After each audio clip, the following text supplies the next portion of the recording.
by listening to the voices of thousands of Minnesotans. Coordinated and powerful set of reforms are ready to go. These things have been out there. They have been debated. Some of them have even moved through the House. But we need to make sure that they move through and are signed into law, and then most importantly, are enacted. And it's the group of people here from the Posse Caucus. These reforms have been needed for a long time. These reforms have been thought out. These reforms have been implemented in other places, and the data shows that they work. The world saw the worst of Minnesota 3 weeks ago, and this group up here is committed to making sure that the world sees the best of Minnesota, to making sure that never again will we allow what had happened to continue on. There are going to be proposals around police violence. There's going to be proposals on grants and rebuilding. There's going to be proposals on accountability that make sure the public sees that transparency. And just some examples. I think for so many people, the idea that when we filed through the Minnesota Department of Human Rights, the commissioner's charge of discrimination, and the Minneapolis City Council picked up and banned chokeholds, and then we saw New York City and Denver and other cities start to pick up on this. I think for many, the idea that chokeholds were a thing that happened was amazing to them. And then there's folks who have been listening to the communities and know it's not amazing. It was a part of life that they had seen all too often.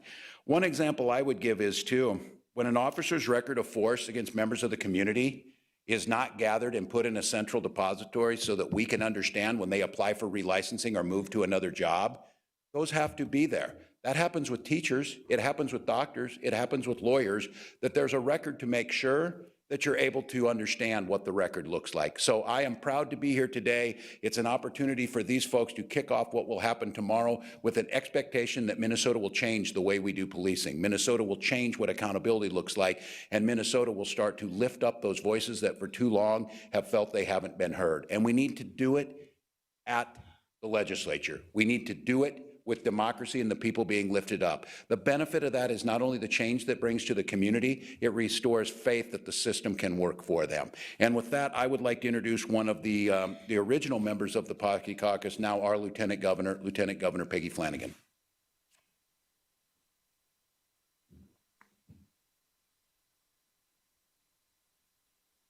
Thank you so much, Governor, and thank you everyone for being here today. This is one of those moments where we are reminded that we are still in the midst of COVID-19, but it is difficult not to hug the people who are in this room.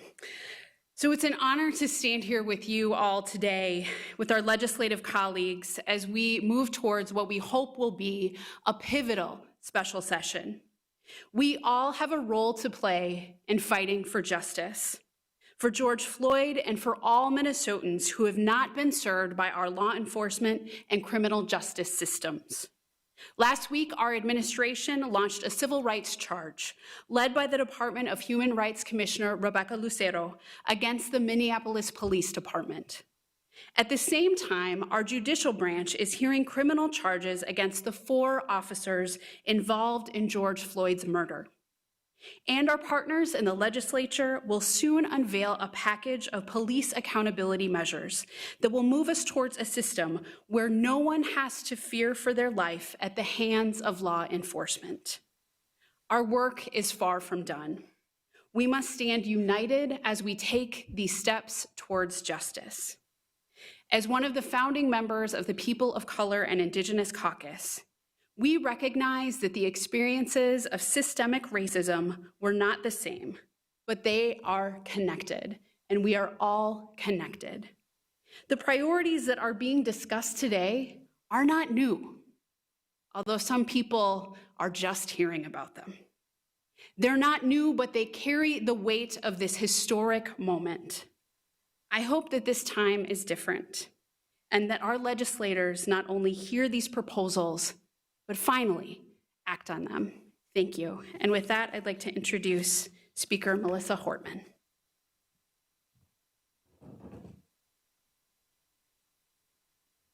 Good afternoon.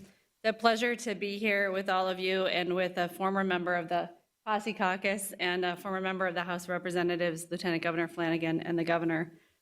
Current members of the Posse Caucus who are here with us in the room, Senator Fong He, Senator Patricia Torres-Ray, Representative Mahmoud Noor, our outstanding chair of the Public Safety and Criminal Justice Reform Committee, Carlos Mariani, Representative Jamie Becker-Finn, Senator Bobby Joe Champion, my champion in the Minnesota Senate, Minority Leader Senator Kent, Senator Jeff Hayden, the outstanding chair of the Health Committee in the Minnesota House of Representatives, Representative Rena Moran, Representative Hodan Hassan, and Representative Zhe Zhang.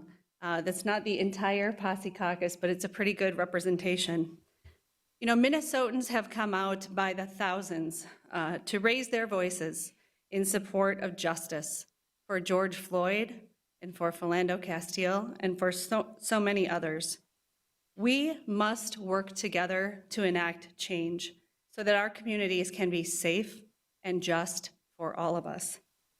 The People of Color and Indigenous Caucus has been fighting this battle for a really long time.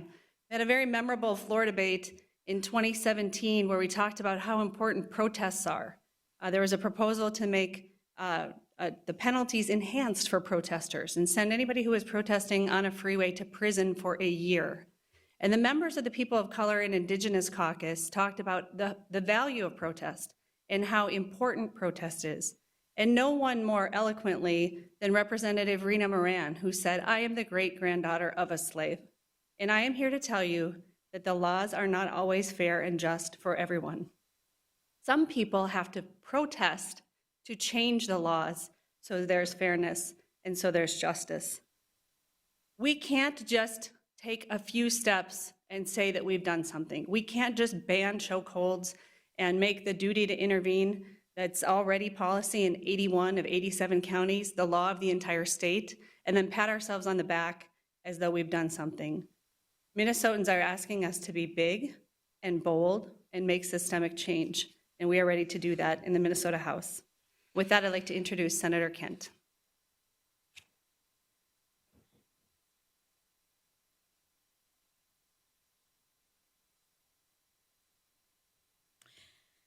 Good afternoon. Hello, everyone, and thank you for being here.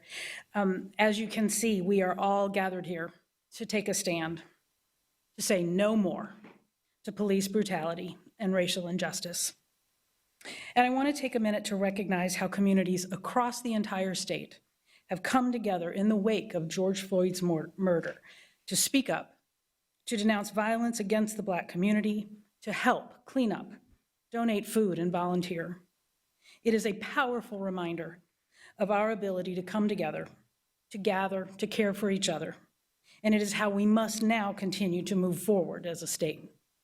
It is up to us as state leaders to do everything in our legislative power and authority to ensure not a single person more is subject to excessive use of force by police officers. Right now, people need more than sentiments and nice-sounding words from us. They need us to act. We have heard the protests around the nation and around the world loud and clear. We must protect Black lives and put an end to the inaction that has allowed violence against the Black community to go on for far too long. If we are to lead the nation here in Minnesota, we must lead boldly and courageously. Today, we stand united in solidarity and in support of the work the legislature's Posse Caucus has put together. They are leading the way in this work, and we must ensure that work is passed in the legislature. This work must be done in true partnership with the governor's administration, our colleagues in the legislature, and communities across the state to ensure critical legislative reforms are passed this special session, not 6 months from now, not a year from now. We can't fix everything in a day, week, or month, but Minnesota and America is watching to see what our first step will be. We have the opportunity to set the bar high and lead by example, not tiptoe around the issue of racial injustice. This special session, we must act. This work is ours. Thank you. And I would like to introduce my colleague, Senator Jeff Hayden.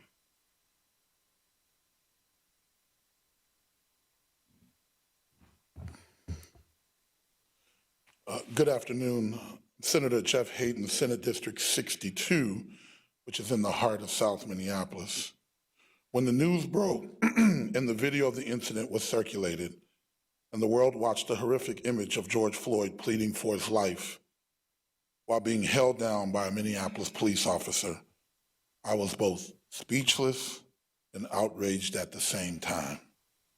Not only as a state senator representing that part of Minneapolis, but as a community member, as a Black man in America, and as a father. Minnesotans all want to move through our communities without fear of our lives or loved ones, but time and time again, we have witnessed the evidence of horrors committed against Black people by the police in cities and on back roads and in living rooms and in neighborhood streets and in the dark of night and in the light of day. The criminal justice system is failing Black communities and communities of color at a disproportionate rate, and that needs to stop. We cannot ignore the voices around the stage, the country, and the world calling for change and protection of Black lives. Now is the time to lead by example and to act and to advance actual change. No more stalling, no more waiting. While the legislature has no role into the day-to-day oversight of the Minneapolis Police Department, I support the efforts to create a new model of public safety that works for the residents of Minneapolis. That is why we're working on a package of legislation to address immediate concerns and long-term solutions that the state can implement to end police violence against Black and brown communities. As City Council move forward, they have started the momentum many have been longing for in order to build a system of public safety that actually serves its residents, protects and prioritizes life and health, and allows everyone to go home at the end of the day. I expect them to work hand in hand with community leaders to create a new path forward.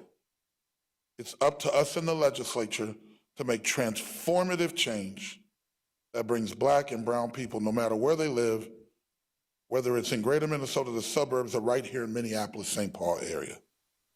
We need to pass transformational criminal justice legislation at the state level and support measures that fully fund communities with resources that they need, whether that is in the form of education, health care, or mental health services. Because we know families and communities are safer when they have reliable, safe place to live and access to mental health resources that they need. Today, we're asking Senator Gazelka to join us in a true partnership to lead the nation by passing transformative criminal justice legislation and support our efforts to redistribute funding and resources to Black and brown communities that have been failed by the criminal justice system. Black folks are sick and tired and literally suffering from people telling them to wait until the moment's right. Wait until we know more about the measures you're calling for. The question I'll end with is how many Black men and women have to die before an urgent response is warranted in our colleagues' eyes? With that, I'll pass it on to Representative Rena Moran.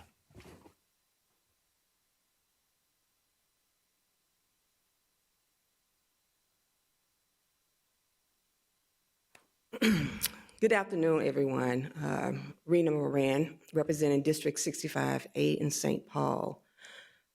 I just want to thank the governor and the lieutenant governor for supporting police reform, supporting police accountability, and to stop police brutality that has happened and continues to happen in this state.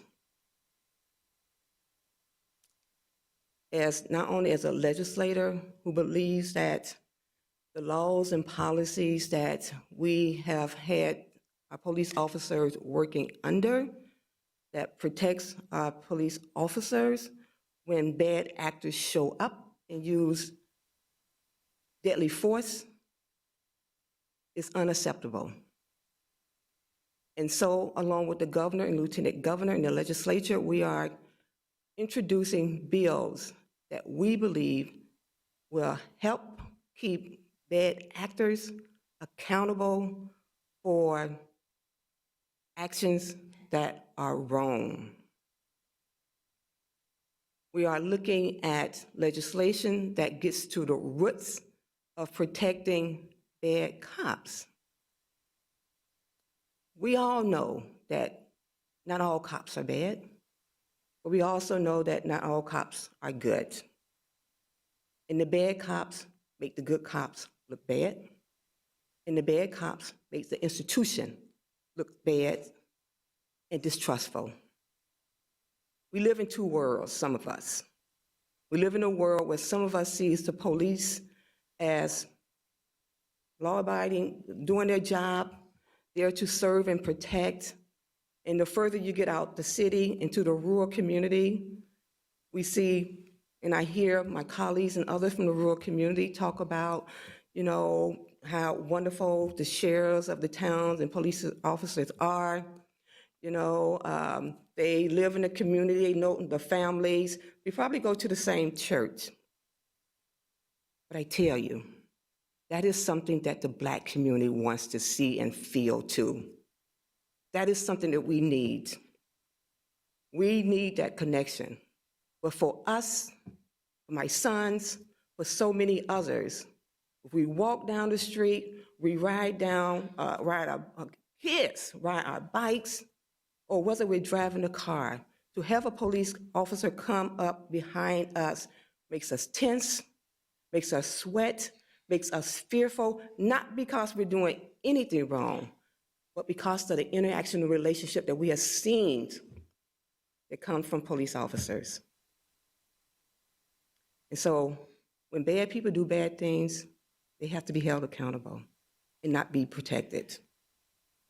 So these laws is about that. These new policy provisions that we will be bringing to the House of Representatives and the Senate is all about that. And we are asking our senators who pride themselves on law and order, who pride themselves on the sanctity of life, to stand with us and make sure that we are keeping bad police, bad actors from hurting, killing folks from the Black community, from community of color across the state of Minnesota. Just want to thank you all for being here, because we have to do some transformational work here. This is about justice. It's about justice for all of us.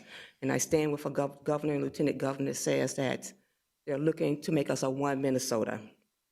This makes us a little bit closer to that one Minnesota that we all look for and we all thrive for. Thank you so much. And I will pass it back to our great governor. Thank you. Representative Brown. Before we take questions, I'd like to say the leadership that's here is phenomenal. Also, personal thank yous here. Many of the people here are mentors to me, have taken the time. I have walked and learned about the beauty of Hmong culture with Senator Herr on many occasions, and the contributions to our economy, to our culture, to who we are as Minnesotans. I've walked through businesses with Senator Torres Ray and Representatives Hassan and Noor talking about our Somali community and the beauty that it brings to making who we are as Minnesotans. Countless stories. I've answered the phone to hear, as I've said before, righteous anger from Bobby Joe Champion, who said, the time is now, you need to move. These are mentors who've taught me, each and every one of them. Representative Jamie Becker Finn we've worked on issues as diverse as criminal justice reform to chronic wasting disease in deer, to understand how they work. These communities, this community that sits in front of you is who Minnesota wants to be. And they are crying out to have what every Minnesotan should expect to have. And I would just say one member is missing here, and the Lieutenant Governor reminded me of this morning. Representative Ruth Richardson told a story that a mother's love for a son can only be told, and you could feel it.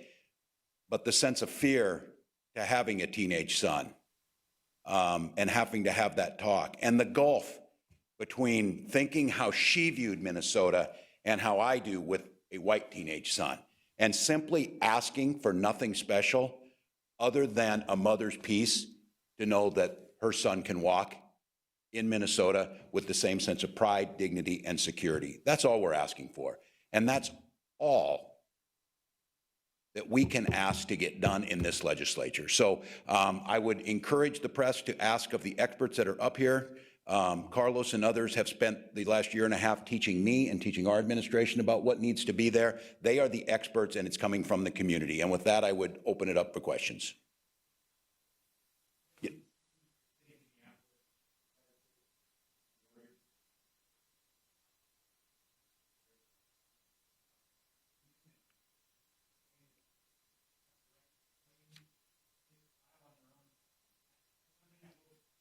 I may let some of this, Carlos has talked about this. I think this training piece is really important. The one thing I would say is that we are in a totally different space in the world. And if anybody thinks the same old things are going to be able to go on after what we saw with George Floyd and the fallout afterwards, I think they're missing the point. But if anybody want to talk specifically on warrior training, Carlos. Thank you, Governor, and thank you all for being here together. I think we're demonstrating the fact that Minnesotans all came together, and they have high expectations of us, and we have those same high expectations because this is very personal for all of us, as good laws should be. On the question of the warrior training piece, there is a provision here that would ban that style of training. Many of us find it an incredibly insidious approach to the professional policing that basically encourages and condones deadly force. Just go to the internet and look at some of the video snippets of that particular type of training. It's very bold-faced. You know, you got to be a predator. You got to be able to kill. If you can't, if you're not willing to kill, then you should be a police officer. I mean, that almost verbatim is what one of the major traitors of that type of training espouses. Officer Yanez, who killed Philando Castile, a young man who went to school with my daughter at Central High School, was trained in that particular part. But let me just say that our work here isn't just to create laws that say, don't do this, don't do that, and don't do this. There's a time and a place for that. And so there will be that. But the bigger story is, the bigger message is, what do we want? What kind of police officer do we want? What kind of policing do we want? What kind of public safety do we want?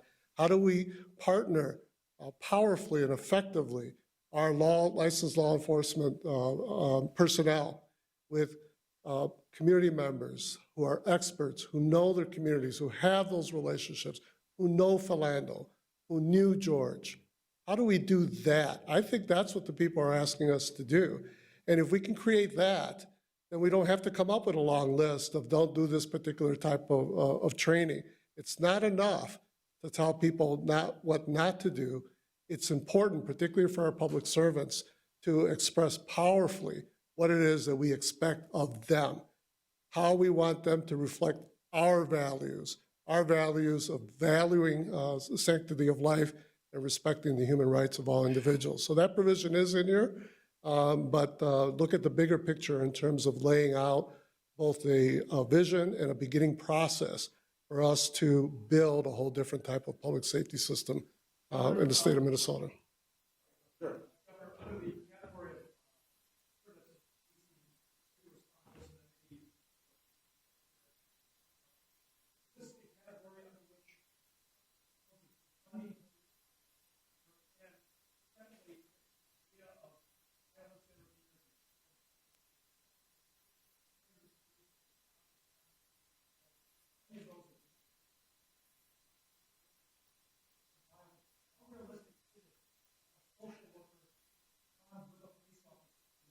Yeah, I'll let these folks speak to that, but I think it's pretty realistic when we make it work. And I think what I would make the case for is for us not to get trapped. And Carlos, I appreciate you thinking big picture and talking that way on this idea of defunding. What we're trying to envision is, what does public safety look like? What we want to see is that people are safe in their community. What we want to see is that crimes are reduced. We know a lot of the research around this. A lot of this happens on the front end. It happens with economics. It happens with education. But when we get a situation, especially where it's a mental health situation, the example that many of us give. We've seen it because it's a very famous training video that happened in Camden, New Jersey, where we had a mental health situation with someone with a knife that usually would have ended with loss of life. In that case, it did not. So I think the model that comes out of this, each and every community is going to look slightly different depending on what that community wants for their public safety. But I think what this group has made very clear of, sanctity of life and a new way envisioning that. So if anybody wants to talk about how we blend some of this, feel free to, but I think this is where communities will take the lead.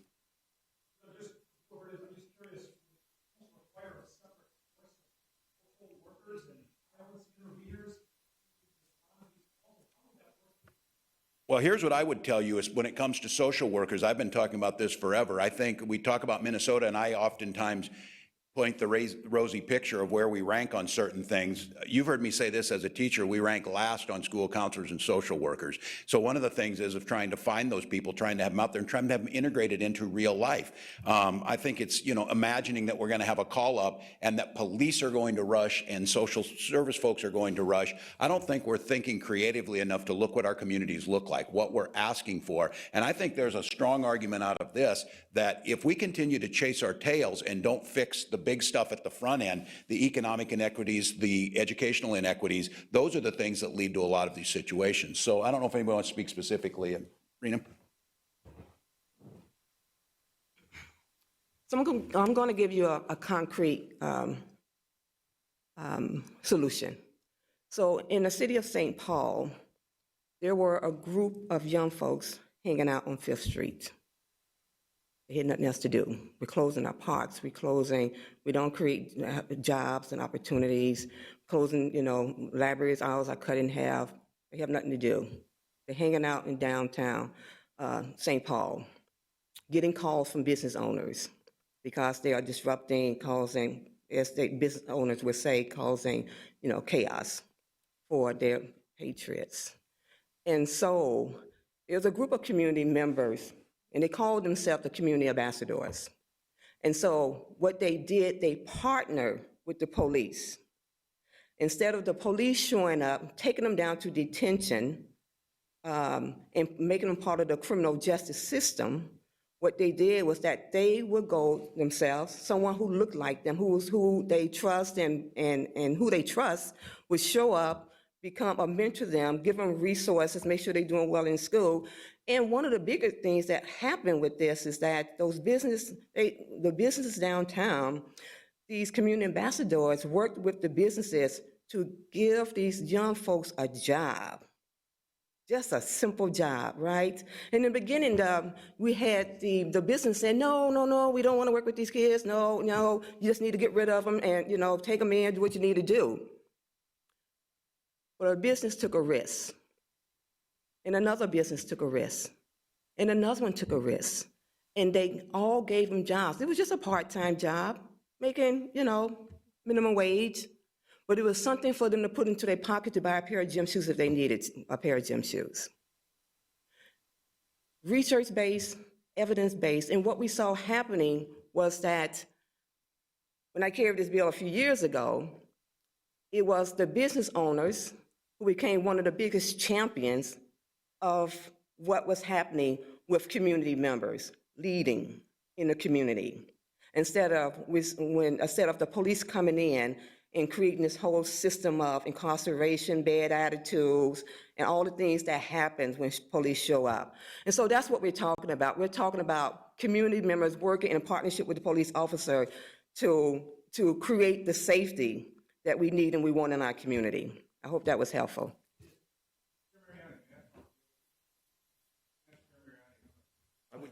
If I could on this, I just want to add one more point on this, that I think the imagination we're having, and some of you in here in this group knows this well, but I think some of you have covered this. 15 years ago, I had a chance to meet with Judge Cooper in upstate New York, who had a radical idea on our court system, and they were specialty courts. At that time, it was a veterans court, meaning that our veterans' experiences when they came back should have entered into the VA system, the mental health system, or job training. They ended up in the courts. And the idea of that is the specialty court used outside resources to divert from a system of crime and punishment to a system of healing and moving forward. That has now morphed into the idea of treatment courts. that people end up in our criminal justice system because of addiction issues that come to them or violence. And we start to now, instead of putting them in that situation, we put them on a path to healing. That model was alien to people. And there was the belief, oh, you're letting them off easy. You're letting them off so much easier. It's not easier. It's a different approach to it. And I hope we start thinking that way of that's how this is the change. So please, Carlos, I think you had the next one.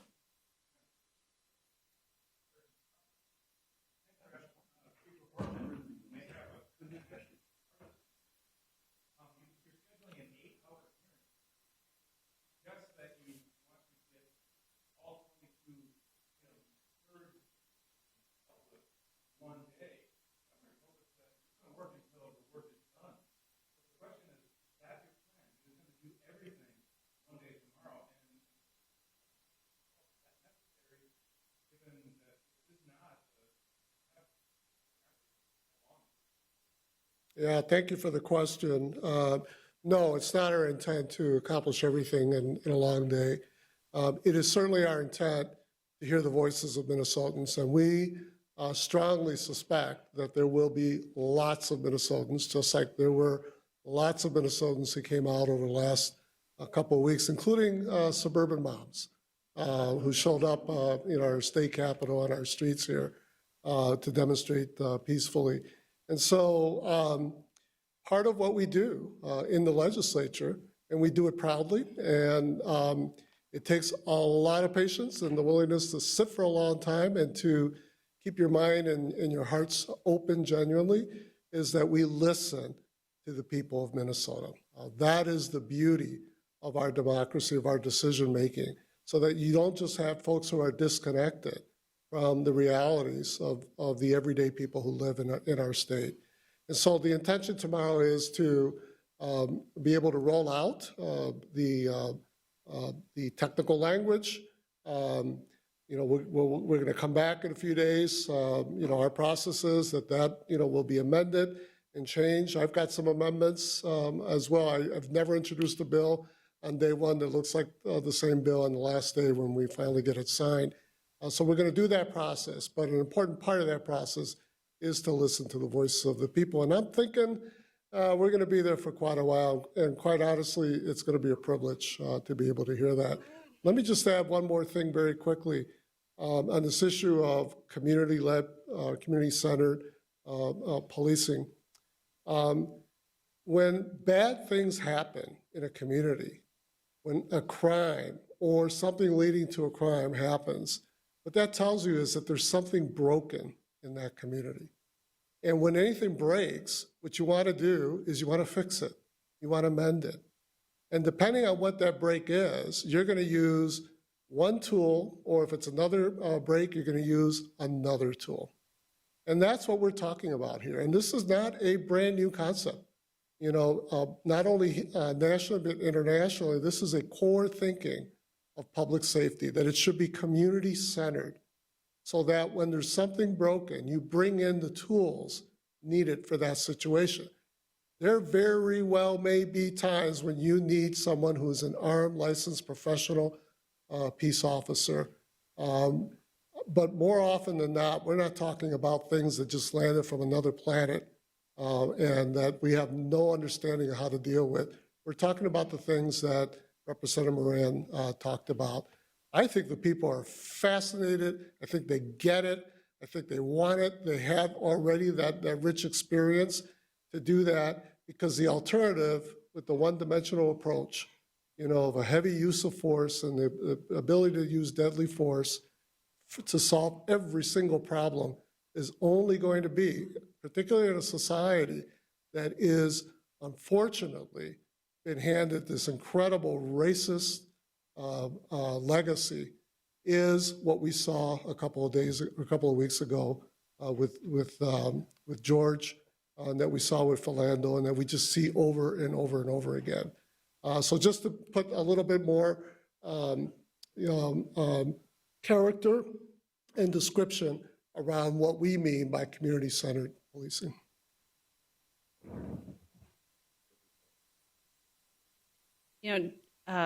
I would just say that with regard to the time that it will take, George Floyd was a son, He was a brother. He was a father. He was a loved human being. And we will take as long as it takes to address that injustice.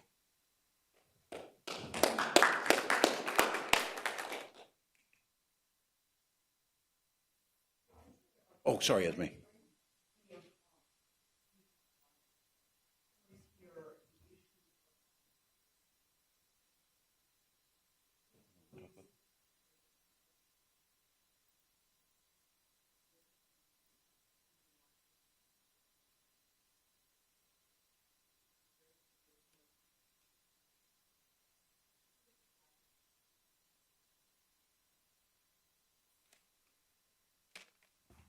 Well, thank you for the question, and I know that it is, I know that we have a kind of a list here that we're working off of, but there are plenty of more that Chair Mariani and others in our caucus has put together. So we do believe, and I do believe, I think that the statistic I heard, and you may have the more updated, is 90% of Minneapolis police officers live outside of the community.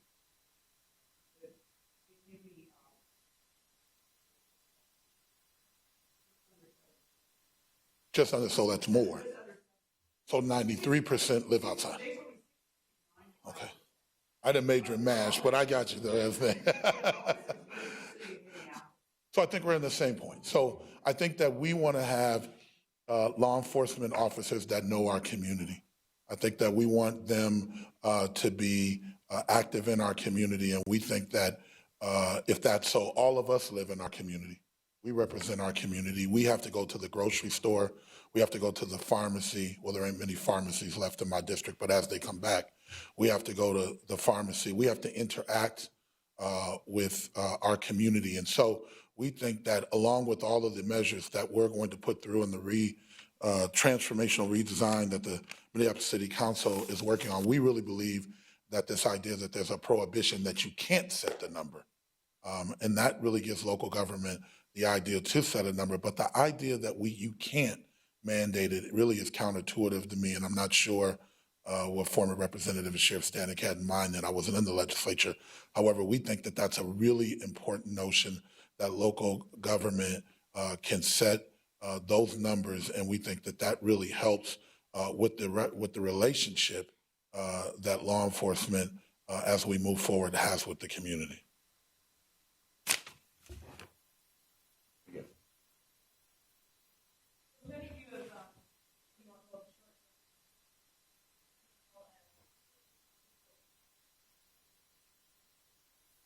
Who'd like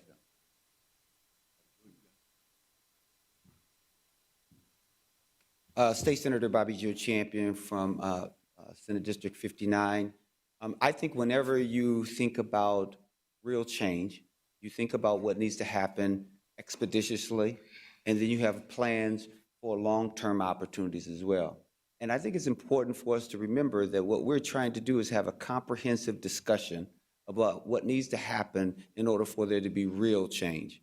You'll see that even on the police accountability and reform legislative priorities, even though there are some other things that should be included there as well, that is very diverse, because when you think in terms of, let's say, voting restoration, even though a person would think immediately, why would we have that there? Voting is the bedrock of our democracy.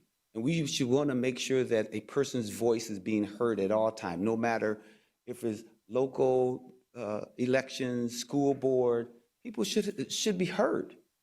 And when individuals are heard, then they feel as if they're a part of the process and that they can continue to work towards making this world a better place through their voice of electing the individuals and representatives that they want to have in various places or spaces. So I hope that as we begin to continue to have this important dialogue, that it doesn't stop at dialogue, but it is a part of action. I heard a person say the other day that love is an action word. So sometimes we say we love each other, but love is demonstrated even in difficult moments.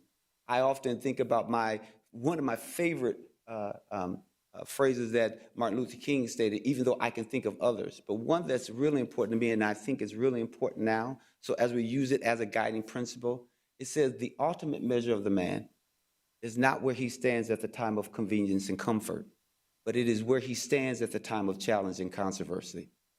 So when we think about us being Minnesotans and how we want the rest of the world to see us and how we want to impact the rest of the world, it will not only be from moments where things are good, but it's also during those challenging times when we rise to the occasion and we understand that we're joined by our human spirit and we use that energy to move forward.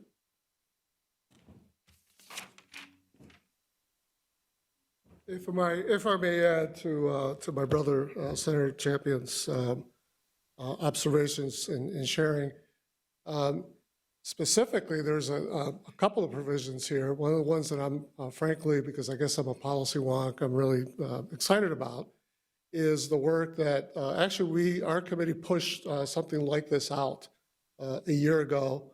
It, like every other issue, unfortunately, that addresses the pain of race and racism and injustice and calls for a need for massive criminal justice reform. And quite frankly, that's not a partisan issue. I mean, there are conservative groups all across the country who are borrowing from that same sense of a call to redemption, you know, in all our public systems, and who are pointing to the waste of our criminal justice system. The Koch brothers had their representatives testify 2 or 3 times in our committee.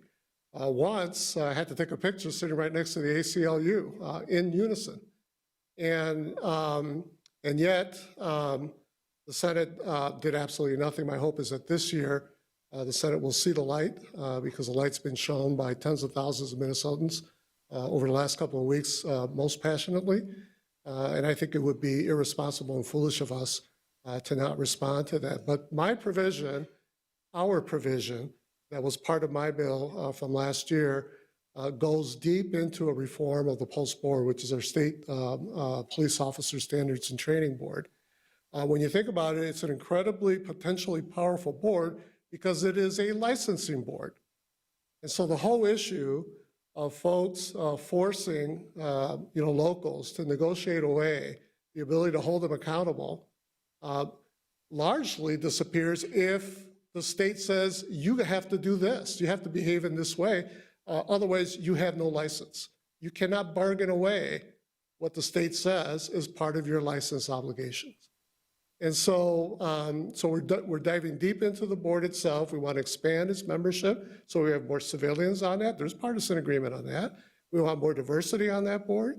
We want to create a subset of the board, a council that has real power, that nonetheless works in tandem with law enforcement to design what those new not expansive, but designs what those new inclusive, community-centered requirements are for a peace officer to secure a license in the state, and to also play a role in reviewing the data around discipline. I mean, here's the truth. You know, this individual who's charged, who knelt on Brother George's neck, you know, this wasn't the first, it wasn't the second, it wasn't the third, it wasn't the fourth, it wasn't the fifth time in which there had been serious complaints against him. Quite honestly, we don't even know how many complaints, because it all depends on who you ask and who's collecting.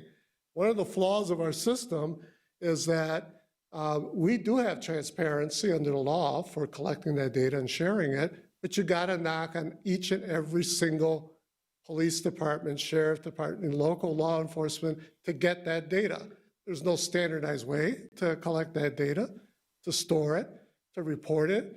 And so the question becomes, how do we know whether things like training police officers that we spend $12 million in a biennium to address things like implicit bias, we have no idea whether that's being effective, because you got to go knock on the door of 500 plus individual governmental units to get that data.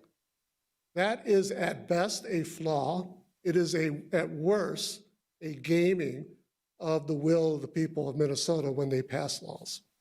And so what we're doing is we're collecting, centralizing that data, creating an analysis process of the data itself, and then working through that council, which will be an inclusive council, which will have strong powers, it'll have subpoena powers, and then working with law enforcement to properly discipline and to properly analyze and calibrate policy and licensing requirements.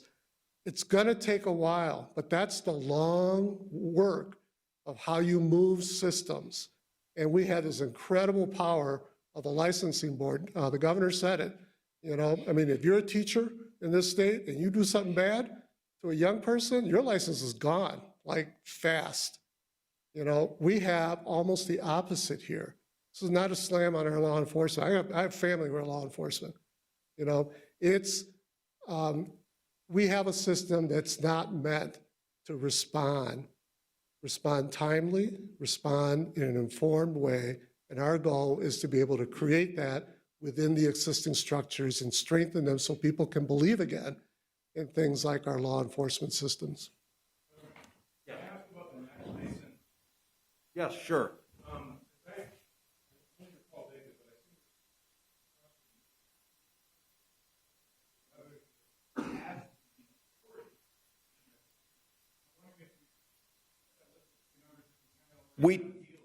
Yes, the Max Mason pardon will be heard tomorrow morning at 9 a.m. And we believe, and there may be some discussion tomorrow on this, we believe that the interpretation is that the pardon board does have the authority to grant posthumous pardons. I, at this time, have not heard a challenge to that analysis, and I think since we did it in December, there's been quite a bit of work, quite a bit of research, and quite a bit of scholarly work on it, and I think we've landed. I certainly don't want to speak for the Attorney General or the Chief Justice, but at this time there has been no formal pushback that is within the purview of the Board of Pardons. Sure.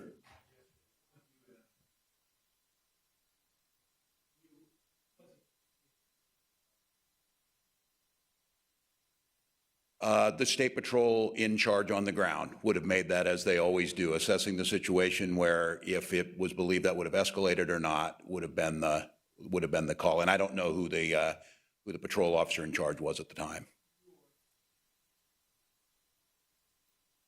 Commissioner, you can talk.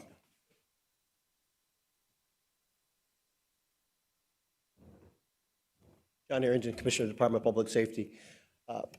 The captain who is in charge of Capitol Security let me know just before yesterday's press conference that there was a protest scheduled for about 5 o'clock leaving from Minneapolis and the conversation was that they were going to take down that statue of Christopher Columbus. The State Patrol organized a team of about 25 troopers at the Capitol.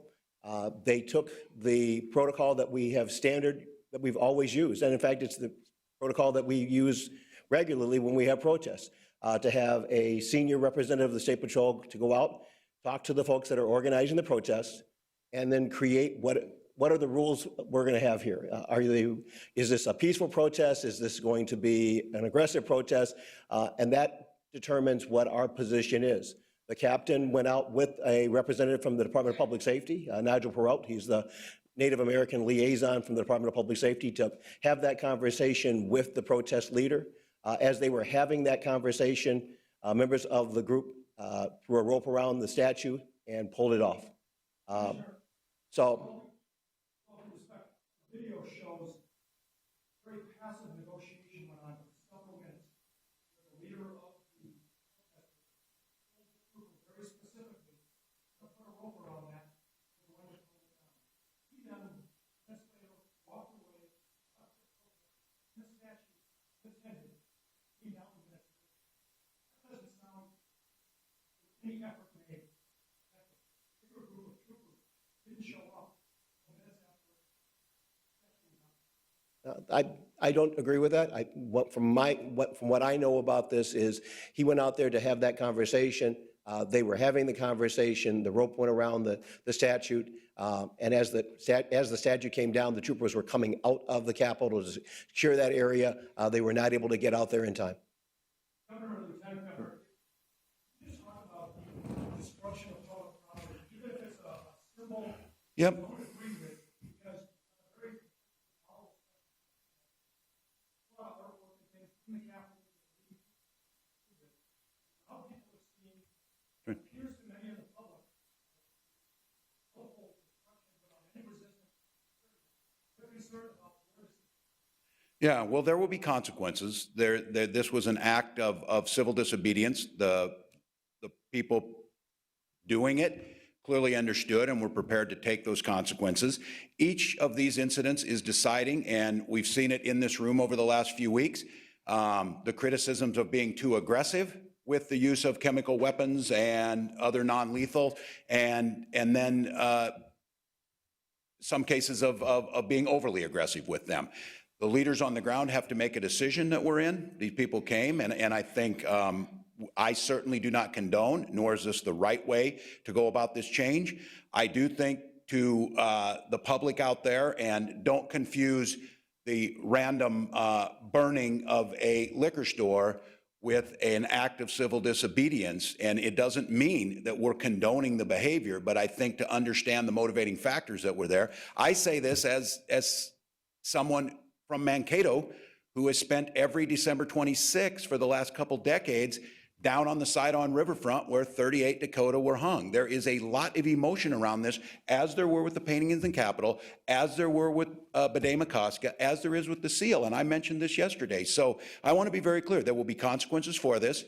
They will be accordingly to what our laws are about doing this. We are going to, and I'm going to tell people, we have to create a system where people feel like we can have a debate and an outcome on this. But quite honestly, I think when it comes to the Capitol grounds, many folks don't know how to do that, and I'm not certain they feel like there's a way to remove them. So I just want to be very clear. I won't condone the behavior. There will be consequences for it. It was an act of civil disobedience that we need to make sure people feel that there is a proper outlet to address what are legitimate concerns around what they view as a genocidal monument that they have to walk to in their democracy. Representative Governor responded very outspoken about that statute. We're also ahead of the petition that does something about it. You attempted to do that, but when you were in the legislature. So first of all, I'm not going to perform for folks. I'm not going to feign sadness. I will not shed a tear over the loss of a statue that honored someone who, of his own admission, sold 9- and 10-year-old girls into sex slavery. So let me start there. In my role as the Capitol Area Architectural and Planning Board Chair, or the CAP Board as it's called, I want to be really clear. We need to follow a process that's important and frankly long overdue about the artwork, the imagery, the symbols within the Capitol building and on the Capitol grounds. All Minnesotans should feel safe and welcomed and valued when they step into and on the grounds of their house, the Minnesota State Capitol. And to be clear, the current process is not well-defined. We have had these conversations at the CAP Board. And we will continue these conversations because even those who are familiar with state government have not heard of the CAP Board. And this indicates that we need to do things differently. In partnership with the Minnesota Historical Society, we need to evaluate and re-evaluate what is displayed at the Minnesota State Capitol. We need to build a process that is accessible, proactive, community-driven, and transparent. In the terms of the statue of Christopher Columbus, I wish we had a better process that had been followed. I wish the removal had been different, but I am not sad that it's gone. Columbus' legacy was setting in motion generations of violence, rape, and genocide against Indigenous people who are already here when he arrived.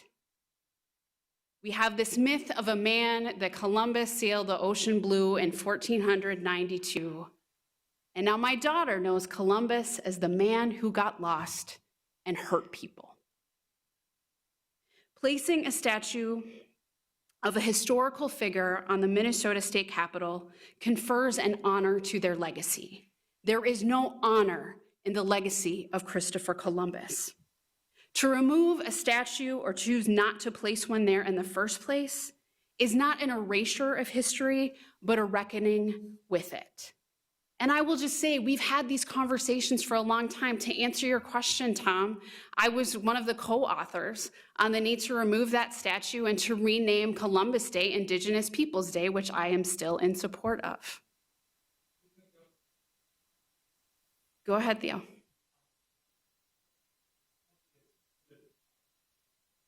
Mm-hmm.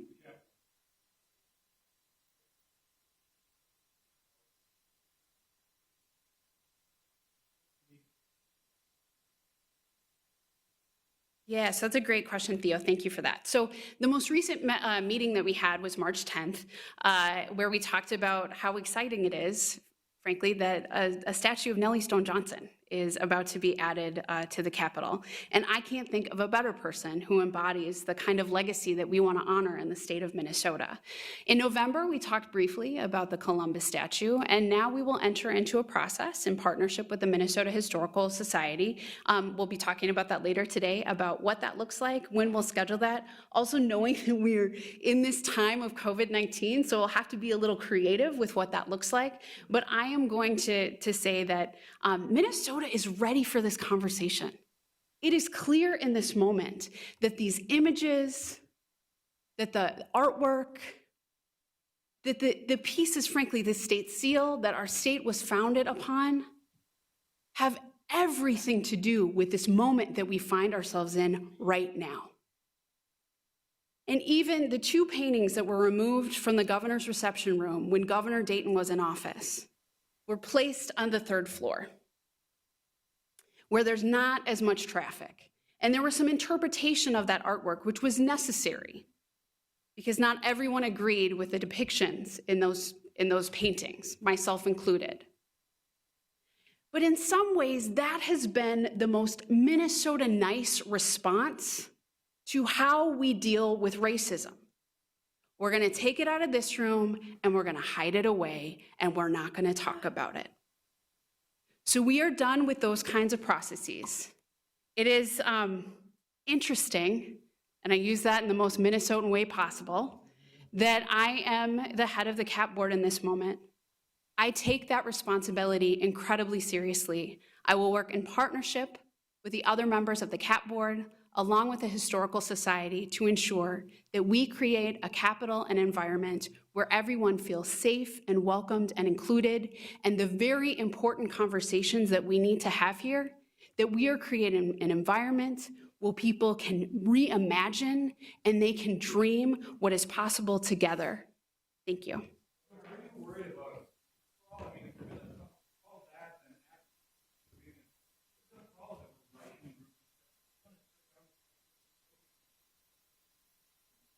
Yeah, well, these are the conversations that the Lieutenant Governor's talking about. We have to be able to have them. We have to create a space. I think the situation is people don't feel like there's a space to have this. They don't feel like there's a space to have that discussion. And I think what comes out of this is, and she's right, it's in the context of the moment that we're in, we need to do that. And I, again, say there will be consequences that I think are going to be fully accepted by the people who did it. We wanted to make sure, and again, this is a dangerous act. We don't want the statue falling on anyone. I think many of us were surprised it wasn't anchored. I mean, there's a lot of questions that come out of this, but we're not, I'm not saying that we're going to condone it, but I think the Lieutenant Governor's point on this is that what that symbolizes and what we haven't talked about can lead to those types of things. So I'm ready for this conversation.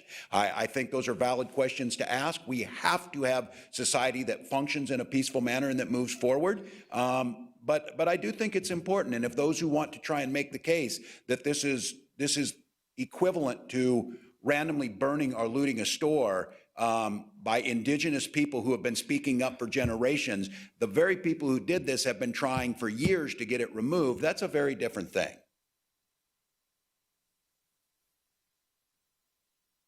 Sure.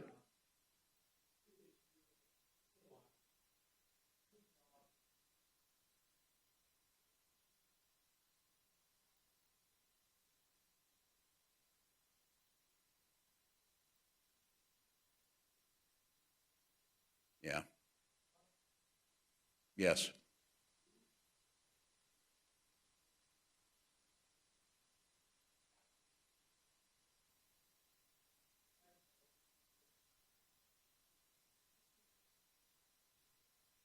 That's a great question, yes. And I think for many of us, many were surprised that when that was brought up last year, that was the case. Yes, the banning the box is important. It's systemic, like Senator Champion talked about with voting. These are not peripheral issues, they're really important. So, yeah, go ahead. I would certainly encourage us doing that. Thank you, Governor. I want to thank the governor. I meant to do this earlier just to say thank you for his great leadership. This is a very important question because I was the author of Ban the Box. And so that's one of those things that we thought was fixed and was included in the legislation that we passed. It is something that we are committed to changing or making sure that we close that loophole, because we do think it's important for all individuals to be judged on their skills and qualifications and not on their past. And so we don't want anything that would hamper that opportunity. So we will continue to work on that. I did put forth a bill in order to close that loophole. In fact, how I found out about it was because my representative Dean was seeking a certain position, and he was asked that question. It was there. So we all recognize the importance of banning the box, because we want to make sure that people can be gainfully employed and we can use their skills and qualifications in other like ways and manners. And so we don't want anything that would hamper that.